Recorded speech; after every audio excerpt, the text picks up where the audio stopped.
Welcome to today's Bible study. We're diving into one of the most intriguing chapters in the Gospel of John, chapter 2.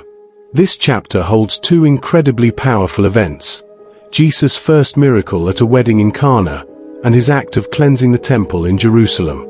Now, these might seem like two separate incidents, but there's a deeper connection between them.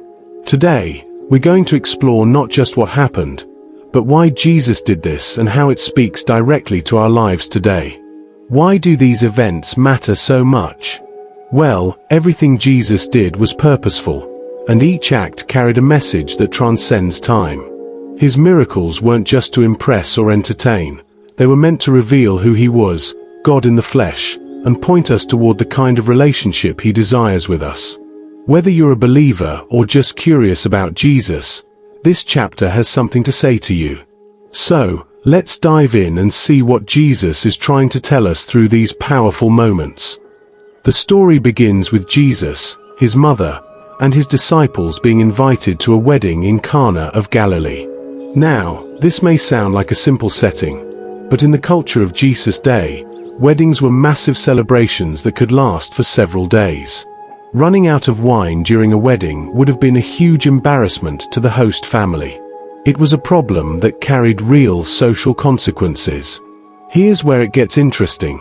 Jesus' mother, Mary, notices the situation and brings it to Jesus' attention. She says, "They have no wine." John 2 verse 3. Now, Jesus' response seems a bit unusual at first. He says, "Woman, what does this have to do with me? My hour has not yet come." John 2 verse 4. It's not disrespectful, but it's not a casual response either. Jesus is indicating that his mission and timing are controlled by God, not by the circumstances around him. Why does this matter for us? Think about it. Jesus is fully aware of the situation, but is also aware of something far deeper. His mission is not just to meet the immediate needs of people, it's to bring about a greater transformation. The miracle he's about to perform isn't just about saving face at a wedding. It's about revealing something much greater, his identity and his power to bring abundant life. Jesus doesn't just give the guests a little more wine, he provides the best wine, showing that his grace and provision are abundant, exceeding expectations. Mary's response to Jesus, "Do whatever he tells you," John 2 verse 5, is a perfect example of faith in action. She didn't know how he was going to fix the problem, but she trusted him to act. And notice what happens next. Jesus tells the servants to fill 6 large stone jars with water, and when they draw it out, it's transformed into wine, the best wine. Here's the key takeaway for us. Jesus offers abundant grace. He doesn't just meet our needs, he exceeds them. And this miracle also points to something even deeper. Jesus is the new wine. In ancient Israel, wine was a symbol of joy, blessing, and covenant.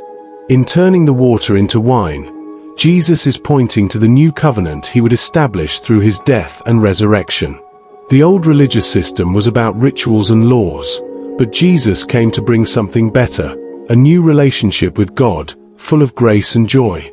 So, what does this mean for us? First, it tells us that Jesus cares about our problems, no matter how small or big they might seem. But more importantly, it shows us that Jesus brings abundance into our lives. When we invite him into our situations, he doesn't just meet the need, he transforms the situation for the better. Do you trust Jesus like Mary did? Are you willing to invite him into the ordinary parts of your life and trust that he will bring more than enough?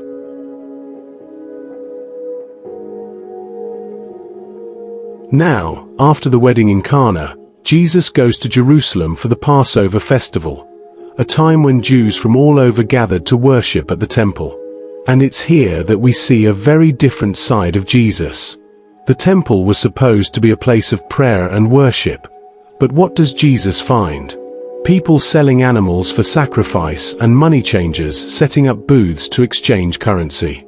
The temple had become a marketplace, and Jesus was not happy about it. In a bold move, Jesus makes a whip out of cords and drives everyone out of the temple, saying, "Take these things away. Do not make my Father's house a house of trade." John 2 verse 16.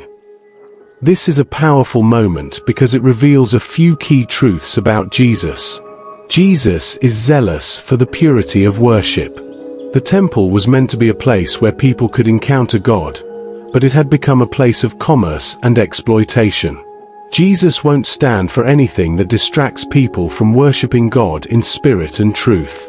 Jesus challenges the status quo. The religious leaders had allowed corruption to take root in the temple. Jesus' actions were a direct challenge to their authority and the way they had misused God's house. Jesus is about a deeper relationship with God. This wasn't just about cleaning the physical temple. It was about purifying the hearts of those who came to worship. Jesus wants to remove the distractions and idols in our hearts that keep us from fully worshiping God. When the religious leaders question Jesus' authority to do this, he gives a cryptic response: "Destroy this temple, and in 3 days I will raise it up." John 2 verse 19. They think he's talking about the physical temple, but Jesus is actually speaking about his body. He is the new temple. He is the place where God and humanity meet. And just as the temple would be destroyed, so too would his body be destroyed through his crucifixion, but he would rise again in 3 days. This is the ultimate act of purification, Jesus making a way for us to have direct access to God through his death and resurrection. Here's where this connects to us. Jesus isn't just concerned with the physical temple, he's concerned with the temple of our hearts. In the same way that he cleansed the temple, he wants to cleanse us. Is there anything in our lives that's getting in the way of worship? Maybe it's distractions, maybe it's sin, or maybe it's just a lack of reverence for who God is. Jesus is inviting us to let him purify our hearts so that we can truly experience him. The cleansing of the temple also reminds us that true worship is not about external rituals or appearances. It's about the state of our hearts before God. Are we offering him a pure heart, or are we letting the business of life take over? Are we treating our relationship with God as sacred?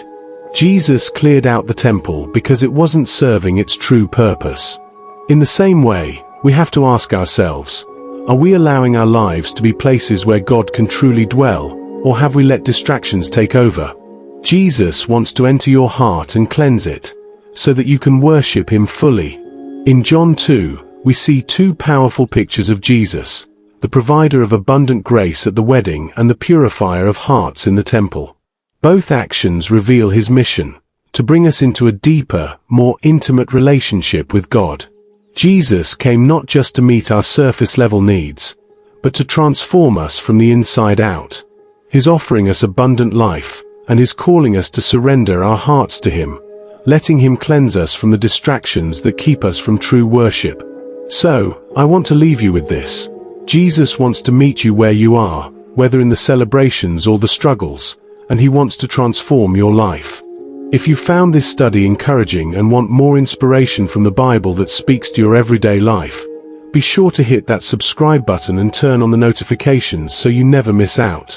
We're on a journey of learning and growing together, and I'd love for you to be a part of it. Also, don't forget to follow me on Insert Social Media for daily encouragement, behind the scenes, and more Bible insights. I'm excited to continue walking through Scripture with you, and I can't wait to see you in the next study. God bless you.